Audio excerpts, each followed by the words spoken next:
TFA fam, welcome into week 9 prop talk. Tom and I have some of our favorite player props for week 9 that we want you guys to bet on so you can win some money, so you can come back and thank us and tell us how awesome we are, because we are very vain, superficial people. And that's what we need. We need praise, and we need constant attention. That's why we're here. Tom, how you doing, buddy? I need validation. There's some people that we know, they need constant validation. And they need the little check mark. They're gonna apply for verification, whatever. And I might just add them to our names here. Oh, don't do that next week. Yeah. Oh yeah, nice. I like it. We should do that shit.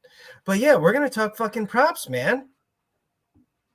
I'm ready. Man, I'll tell you what though, I was really tired all day, man.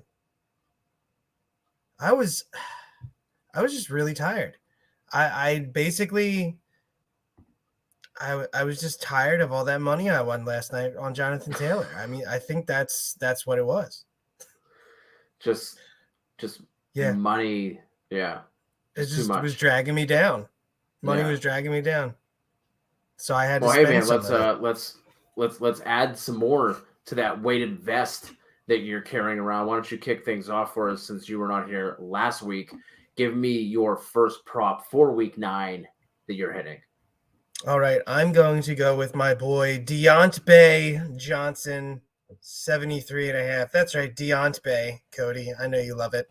I know. It's another Deontay Johnson prop. Well, guess what? They're winning money, so I'm going to keep going there.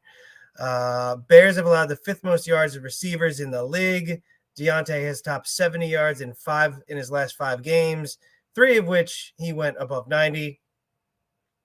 The Bears have allowed receivers to top 73 yards. Jesus Christ, Thomas. Hello. The Bears have allowed 8 receivers to top 73 yards. 2 more have topped 70. So number 1 wide receivers tend to feast on them.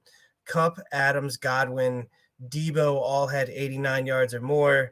OBJ, rest in peace, OBJ, even had 77. Even the Lions had 2 receivers get over 70 yards. So I feel like the Bears like to give up chunk plays as well. They've given up 7 plays over 40 yards. That's tied for the 2nd worst in the league. Deontay will be open early and often, like he always is. Surprise, surprise. And I expect some to be chunk, yardage, Deontay. Let's go. As is tradition, just for the brand. Yes. That is very on brand for you, Thomas. Well, I'm going to go way off brand on this one. And I'm going to go with Myles Gaskin over 58.5 rushing yards. I do want to just say a disclaimer. I have never gotten Myles Gaskin right this year. So you probably just want to stop listening to everything I'm saying and wait until Tom starts to talk. But let's consider who's on the other side of this matchup, and that is the Houston Texans. They are giving up the most rushing yards to running backs in the league by nearly 100 yards. They're 31st in rush DVOA. They're allowing the 3rd highest yards per carry and the 2nd most rushing yards per game. Now, Gaskin has actually only hit this, I think, twice this season, or maybe it was once. But either way, it hasn't been in his favor. The matchup combined with his role in the offense, I can't not take the over here. Gaskin, after being a little up and down throughout the season, does have 15 and 12 carries the past 2 weeks, and he's played at least 58% of the offensive snaps. Ahmed is definitely going to mix in here, but Gaskin is the clear lead back, especially with Malcolm Brown out. Gaskin's going to be the guy, and I like this over at a pretty low 58.5. So imagine a vulture and a possum had a baby. That's basically Houston's defense. A poacher? Yeah, I don't know, but it's disgusting, and I don't want to look at it. And that's what Houston's defense is. A balsam? Maybe. I don't know what it is, but it's disgusting. It's like a flying rat with a huge, gross.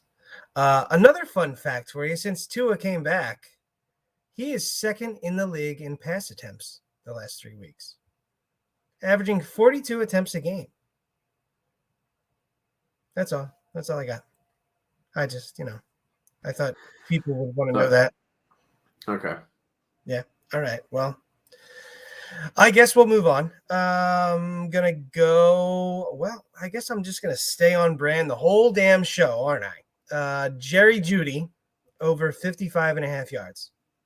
I like that one. Coming off an injury, but last week he got,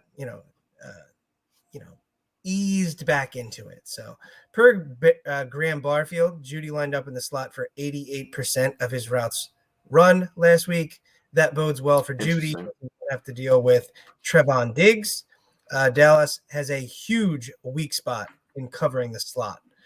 Godwin went for 105 yards in week 1. Keenan Allen, DJ Moore, Kadarius Toney all went over 100 yards.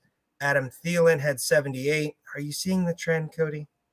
I think so.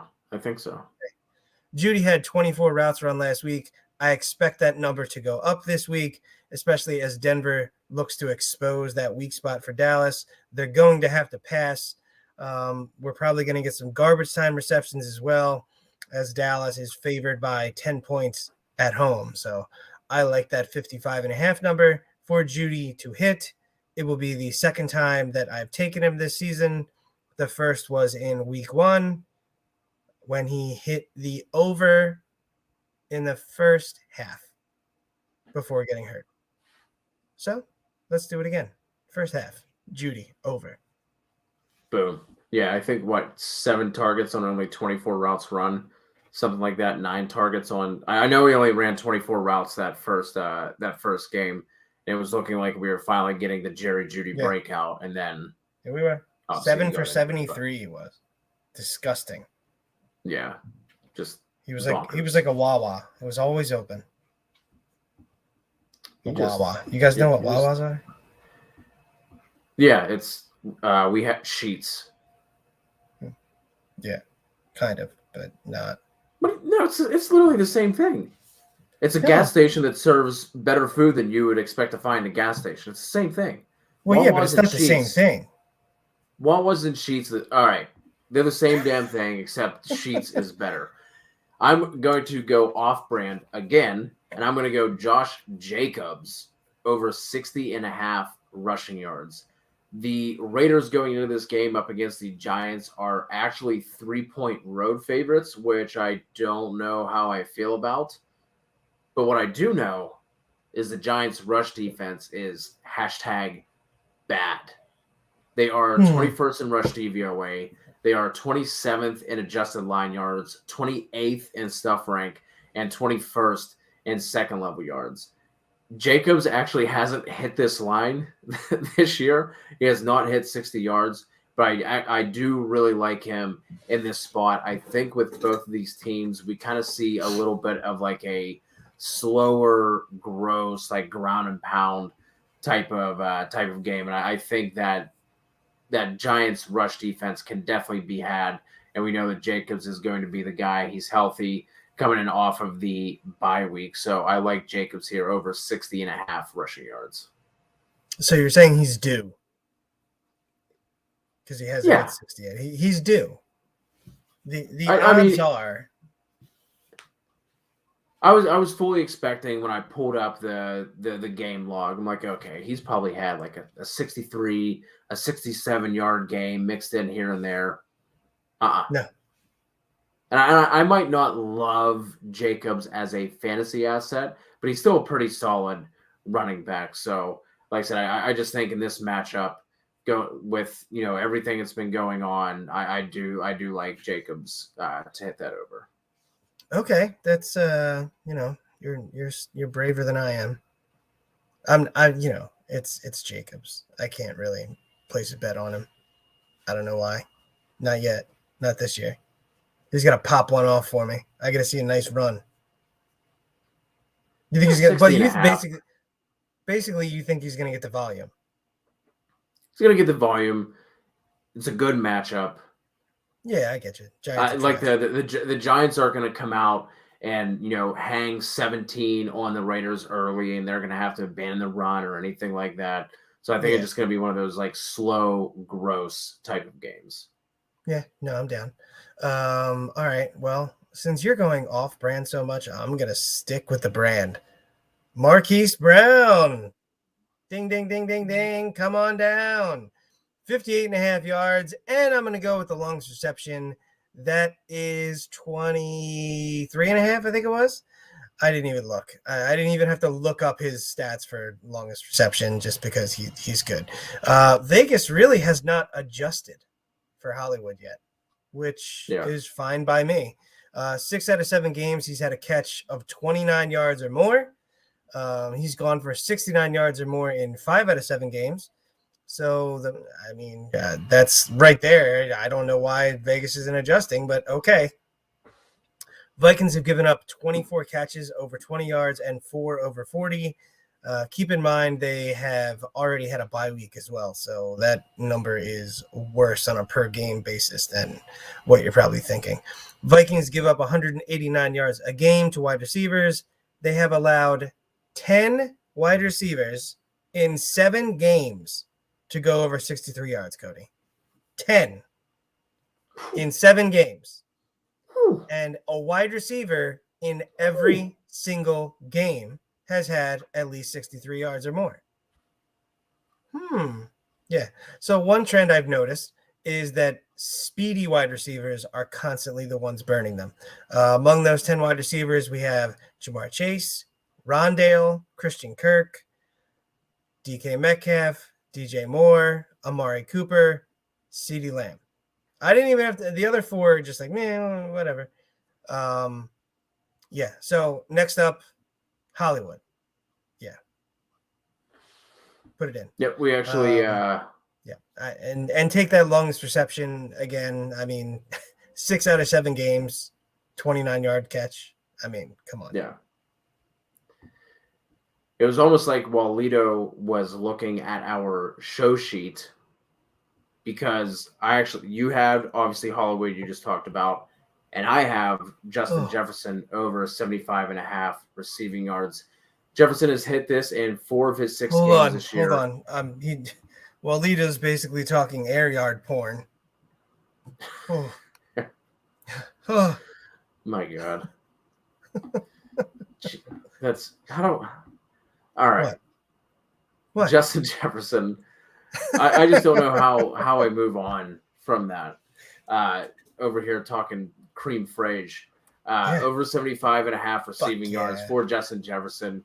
He has hit this in 4 of his 6 games this year. Now gets a matchup against an up and down Ravens secondary, but they have given up big games to quarterbacks like Derek Carr, Carson Wentz.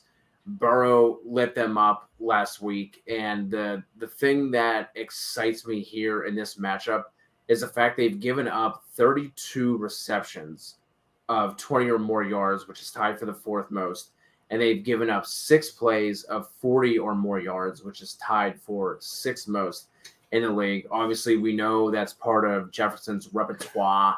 He is the big play guy for that offense. Then you add in this. This is a game that is sitting at a 50-point total. The Vikings are 6-point road dogs. I think we're going to have to see them open up this offense. And whenever that happens, 2 things happen. 1, Mike Zimmer completely loses his chub and he's just flaccid the rest of the game. And 2, it makes for a fantasy bonanza. So good things happen for us whenever they are forced to open it up and pass more. Mrs. Zimmer, not so much, but what can you do? I went with Justin Jefferson over 75.5. And you're saying the 80-year-old's going to lose his chub, so I don't know what's worse. But, I had a couple other ones I was looking at in that game. Adam Thielen, his reception numbers 4.5. He's had 5 games of 6 or more receptions, so I thought that was an interesting one. Pretty low. What's that line sitting at? Hold on. Stand by. Oh, good. And good. Now I got to sign in and everything. I'll get back to you on that. And then the other one, Cooper Kupp, 97.5 receiving yards. You taking it? mean, he's got 5 games over 100 yards, Cody. He's got 2 more in the 90s. He's the best wide receiver in football this year. He's playing against the worst defense in the league against wide receivers. Now Tennessee lost Derrick Henry, so they can't play keep away anymore. Don't overthink this. Cooper Kupp to the moon. I don't know how else to put it, man. Like it's like the matchup you'd look. Cream Friesch, right? That's the Cream Friesch matchup. It's just silly. I don't. Thielen is minus 130 on that. I was expecting that to be way worse. Yeah, no, it's not. It's kind of weird. I thought that was going to be like one of those like minus 190. 155, yeah. No, 4.5. So I like it. Do you have any other ones, or can we finally give Walito some attention? I guess. I actually kind of like Mark Andrews' longest reception as well.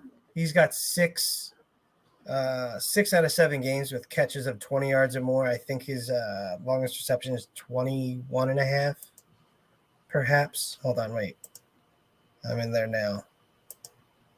20.5. So 6 out of 7 games, 20 yards or more on a catch. So, yeah, I like that one too. Man, there's a lot in that game we like. Yeah. We can talk to Walito. That's fine now. Well, Walito's going to have to wait one more second. Crip actually got in the first crack here. Has a start-sit question. Booker, Harris, D-Hop.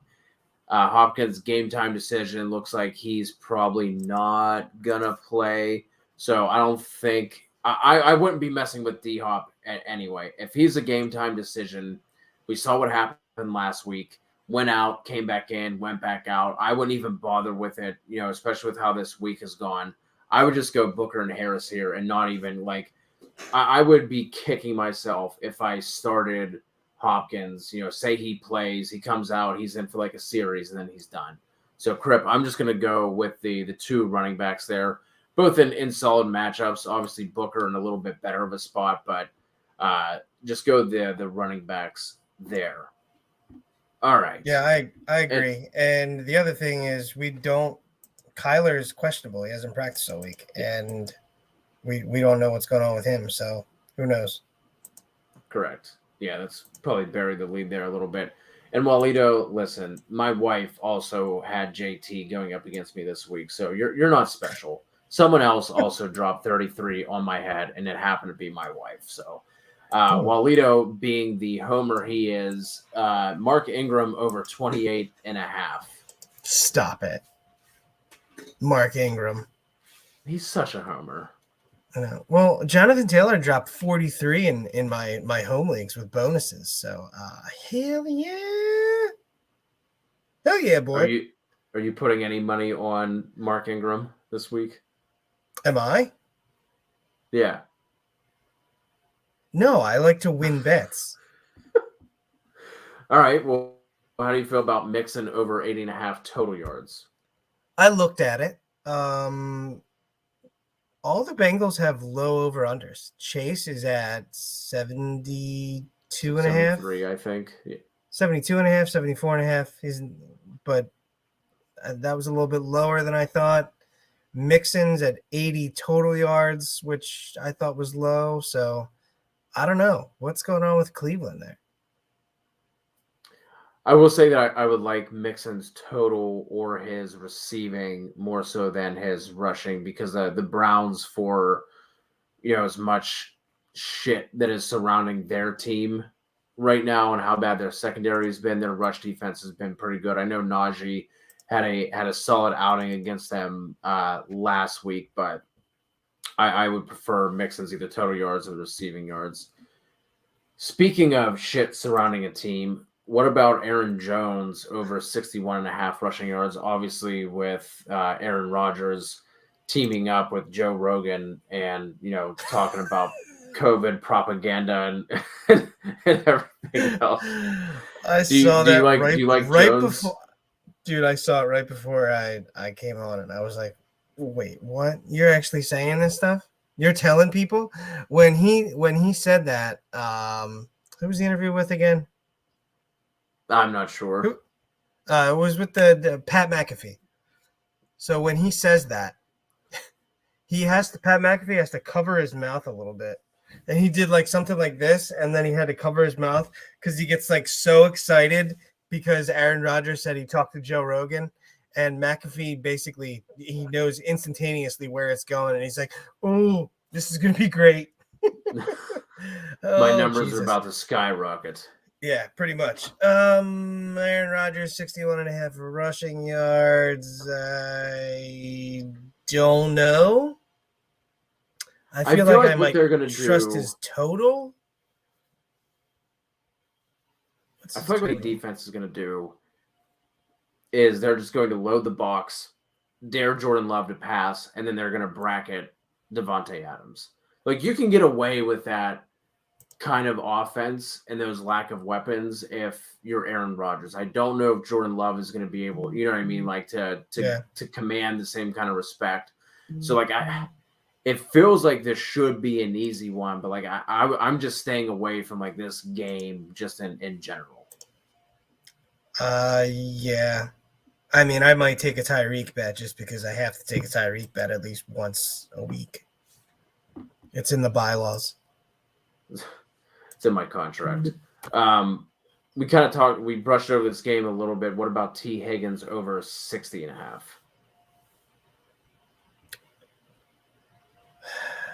They're all weird. I don't know why they're weird, man. In this game. He has hit this in back-to-back games. I know. That's 15. What I'm saying. They're all look at Chase. I don't understand why they're all so low. Maybe just because the like AFC North divisional game, like expecting, you know what I mean, a little bit. That's the only thing I can think of. Think of. Perhaps. I like the number. Yeah, I like that one. I like Speaking of on brand. Very, very on brand.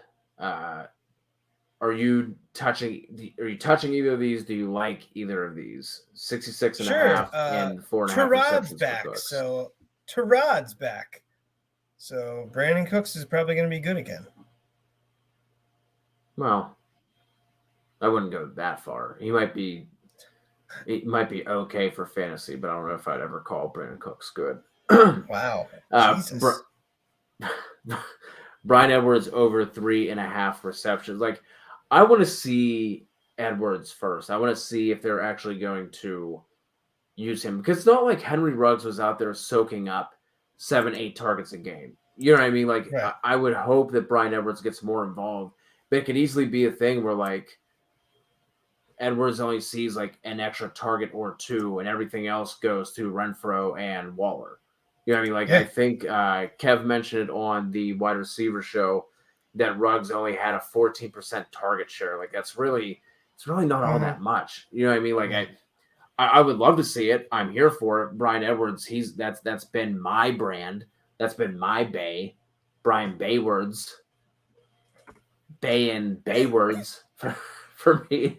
But I want to see it first. I'm not throwing him in any fantasy lineups this week unless I have to. We already talked about Kupp. Again, Kelce in this game, like I don't know. I don't know what to do with this offense anymore. I really don't. Kelce over 73.5. I feel like taking Kelce to score a touchdown after he hasn't scored in a couple games is almost the safer bet.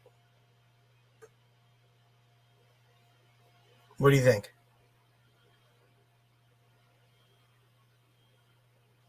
Did you freeze? Okay, Cody froze. So I guess he'll try and get back with us. Oh, there we go. Hey, what's up, buddy? Snapped out of it? Oh, it's okay. It happened. I was like, wow, you look really intense. So this is awkward. I asked you a question. You're like, yeah. I thought my internet was all right, but apparently not. Did you get to Davante Adams over 5.5 receptions? No, I was just about to get there. Yeah, I think he's still going to get pumped the ball. 5.5 is a low enough number. I think he can hit that. Yeah, I don't know. Like I said, I'm just staying away from that game in general. Like it's like you said, it's low enough. It's fine. He's like there's still nobody in this offense that's going to soak up targets. But I've never been a Jordan Love guy, so maybe that's the thing that's like just giving me blinders in this game. Our guy RD rocking with us. Do we think Van Jefferson is a better start than Claypool? No, I'd probably start Claypool. Yeah, I've never been a Claypool guy, but I will go Claypool here. I think this. See, I'm interested to see what they do with their one corner that's worth a lick. That's the second-year kid, Jalen Johnson, I think his name is, if I'm remembering correctly. He's been playing pretty well. Curious to see what they do if they try to use him in shadow, if they just stick him on one side of the field. But I do like Van Jefferson this week, but only as like a deeper play. I don't think you have to plug him in over Claypool.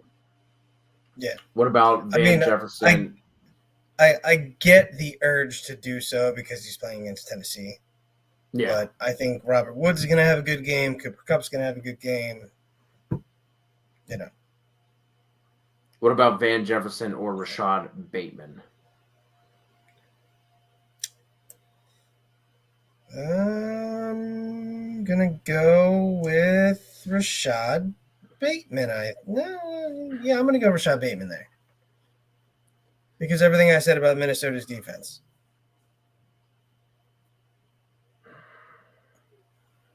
It's close. The one hesitancy I have is it looks like Sammy Watkins is going to be back, and I'm just not sure. Oh, is he? Well, he's practiced. Apparently, he looks good. He has a chance to play. They think he's going to play, barring any setbacks. If Watkins is out, I'm going Bateman. If Watkins plays, I'm going to go Van Jefferson. Just because, obviously at this point of their careers, Bateman is the one who's on the upward trajectory. But Watkins, he was solid. I think he had double-digit fantasy points for the majority of the weeks that he was active. And they both kind of played a similar role as well. So I'm just not sure in this kind of offense how much volume is there going to be to go around, where we know with the Rams there's going to be plenty of volume to go around, especially if Tennessee can move the ball a little bit and have to abandon the run. So that's how I would split that one, Ronnie. I would go Bateman if no Watkins. If Watkins plays or is active, I would go Van Jefferson. Gesicki, your boy, 4.5 receptions. Yeah, his number is 50.5, I believe, as well. So we don't have Davante Parker. I was actually going to take a Davante Parker prop before he was, doubtful and then ruled out. And I couldn't pivot to anybody else on the team. I thought about going Gesicki there, but wound up not doing it. I think I like I don't know which one I like more. I like them both, to tell you the truth. What feels safer, the yards or the receptions?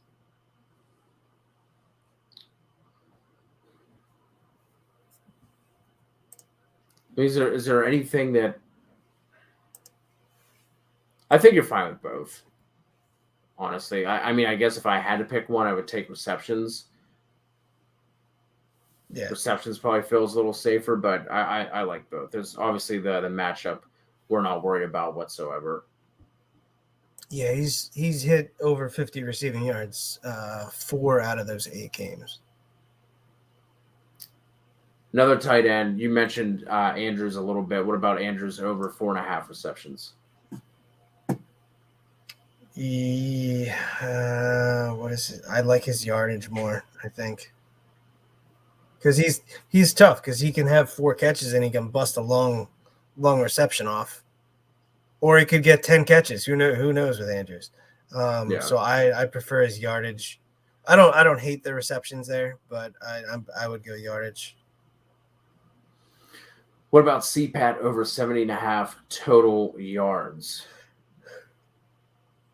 Oh, I'm sorry, I yawned because you said CPAT. I thought you said CPAP. I got tired. They play the Saints, right? Yeah, I mean, I don't mind it. You would know Calvin Ridley. That's fine. Total yards is good. That one's just a little worrisome because, like you said, like no Ridley. Obviously, we don't have to worry about Mike Davis. Like Russell Gage, he's going to get shut down. It's like, I don't know. That defense has been playing pretty well for New Orleans as well. Like I mean, all it takes is with him is just one. Yeah, I mean, if he can rip off a 40-yard catch, which isn't out of the realm of possibility, then obviously that gets him more than halfway there. I don't know. It does feel a little low, but like at the same time, like is it that low? Like he's been coming in around 80.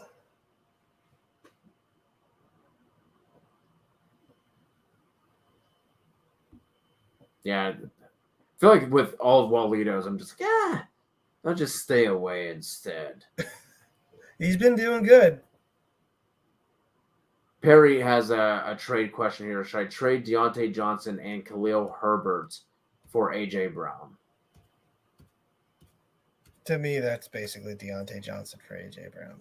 And as much as I love Deontay, I would probably go A.J. Brown there. I would go A.J. Brown there as well. And Perry wants to know, is Damian Harris for Mixon that much of an upgrade? If you're getting Mixon? Yeah. If you're getting Mixon, Perry, slam this. I talked about Damian Harris in the buy-sell video. I mentioned Harris as a sell. He does not have a great stretch of games coming up for fantasy purposes over the last half of this season. I can't remember it off the top of my head, but he has like 2 bad matchups. Then he gets 2 good ones, and I think he has Buffalo, a bye week. He has Buffalo again somewhere in there. And the big issue with him is he's not involved in the passing game whatsoever. He's only averaging 1.5 targets per game. So if you're getting Mixon, 1,000%. Lamar over 245.5 passing yards. I do like that one, Walito. I do like that one. Congratulations. Yeah, I like that one. You got me. Would Damian Harris and Booker be a better play than Boston Scott? Yes, you can't count on usage from week to week for Eagles running backs. The fact that Kenny Gainwell didn't basically play until mop-up duty last week was baffling. So I think we see more Kenny Gainwell early and probably some less Boston Scott, and Jordan Howard might be the constant there because he's a different kind of runner. I want to talk about Boston Scott in the props, but like you said, I don't want to overreact to last week. Right. Like you said, I feel like we can't trust it. Like his line wasn't that bad. I think it was in like the low 50s, I think, for his rushing total. And the Chargers rushing defense has been lit up all season long. So like I don't hate it, but I think Harris and Booker are safer for sure. Yeah. But I do like Boston Scott this week, just not over those 2. Kamara over 17.5 carries. Yeah, I like that. I got to see how many times he's done that this year. But it's probably a moot point because we might have Trevor Siemian is going to be the starter. I don't know anything anymore. I feel like this is the time of year where like things should be getting clearer to us And like then you have this and like the Green Bay situation and Kansas City like still doing pretty well, but like not to like the standard of what we expect from them. It's just like why? Why is this a thing? What about Dalvin over 17.5? I like that one too. I like him to get work because I think they're going to give those yards up. Well, 17.5. That's probably about where he's going to be. That's tight. Yeah, I don't know if that's another one I would probably stay away from. But yeah, I like the Kamara one a lot better than the Dalvin one. Yeah. But speaking of Dalvin Cook, rest of season, Dalvin or Alvin?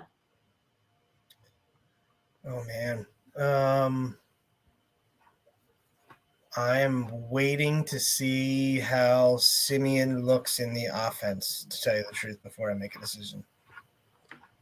Because if he's not going to get any passing work, then it might be Dalvin because they might hand the ball off to him. I don't know. I don't know what the offense is going to look like. So I'm going to pass. I know it's a cop-out, but being that we don't know what the offense is going to look at, I feel like we can't make an educated decision yet. I would lean Kamara. But it's super. You're just splitting hairs here, no matter what. I just feel like with news that MT is not coming back, they are going to have to shift that offense to Alvin Kamara as their RB1, their wide receiver 1, their tight end 1. Like he is going to have to be the offense for like if they were holding out hope until now, like all right, MT gets back. That'll open things up for like they're not going to be able to do that. Sean Payton is creative enough and good enough as a coach that he also has to realize that. Like we're not going to be breaking news to Sean Payton like, hey, Marquez Callaway ain't it as your wide receiver 1. Traquan Smith ain't it. Your best bet is Alvin. So I feel like we are going to have to see the targets going for the targets for Kamara, so I would lean Kamara. Yeah, well, see, we knew that, and that's why we said that. That was the only way that buys us an entire 12 months before we have to debate even letting you on the show. So Tommy had some inside information. He knew this was how this was going down.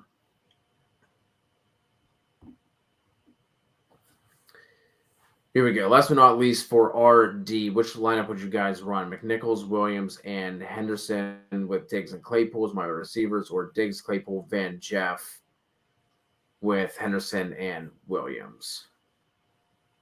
So obviously the wide receivers aren't changing. Basically, we're swapping out Van Jefferson and McNichols. Next time you say, who would you flex? McNichols or Van? I'd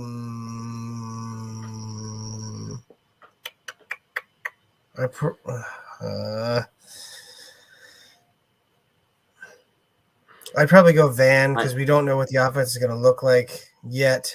We don't know if Adrian Peterson is going to – we don't know yet who's going to get the lion's share there. I think it'll probably be McNichols week 1. Yeah, I think they both probably have similar target ceiling, right? Like I don't think we can look at McNichols. Like the reason why we're interested in McNichols is because we've seen him in this pass catching role for that offense. Like I don't think we're gonna be like, all right, well, I bet McNichols gets 45, 50 yards on the ground. Like I don't think we can expect that out of him in this matchup. I do think where he becomes interesting as a play is because of the pass catching upside. But I feel like him and Jefferson are pretty close. But just give me the better offense overall. I'll go Van Jefferson there, but I do like McNichols as a pickup. Wayne, 2 here in the flex and a standard. Connor, Edmonds, Scott, Dillon, Waddle.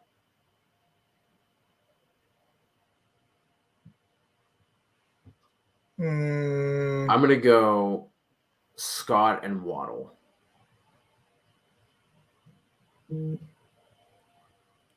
If this were PPR, I would lean Edmonds.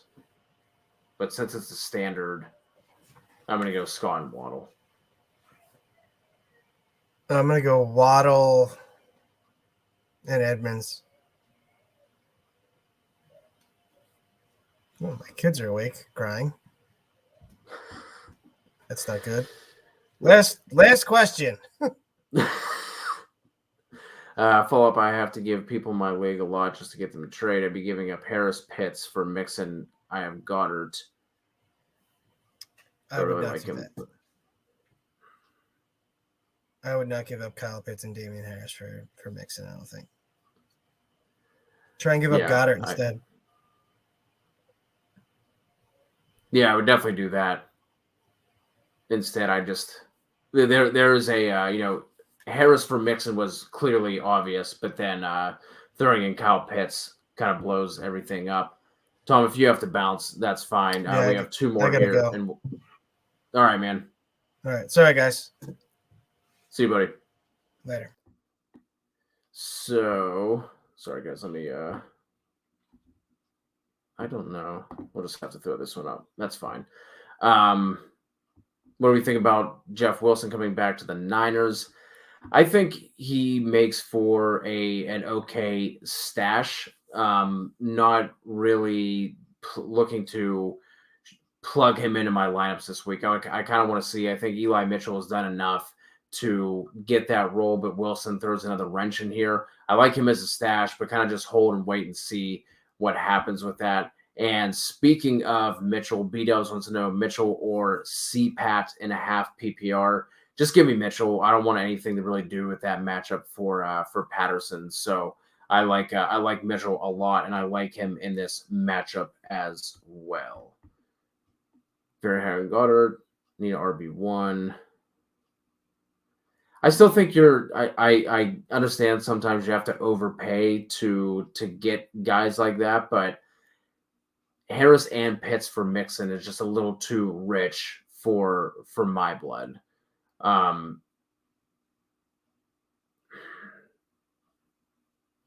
Perry, drop a comment on one of our other videos that's already recorded. Let me know what the rest of your lineup looks like, or you can join the Discord. Everyone can join the Discord for absolutely free.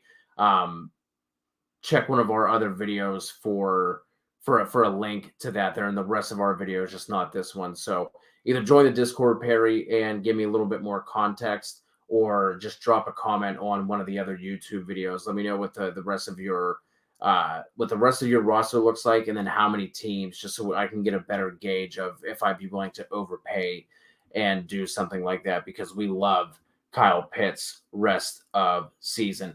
That's going to wrap it up, guys. Thank you so much for rocking with us. Please hit us with a sub and a like. Again, join us on Discord. We are always answering questions and helping you guys out over there. And we will be going live on Sunday morning for more start and sit questions to help you guys with your week 9 lineup. So until the next time, we'll talk to you guys soon.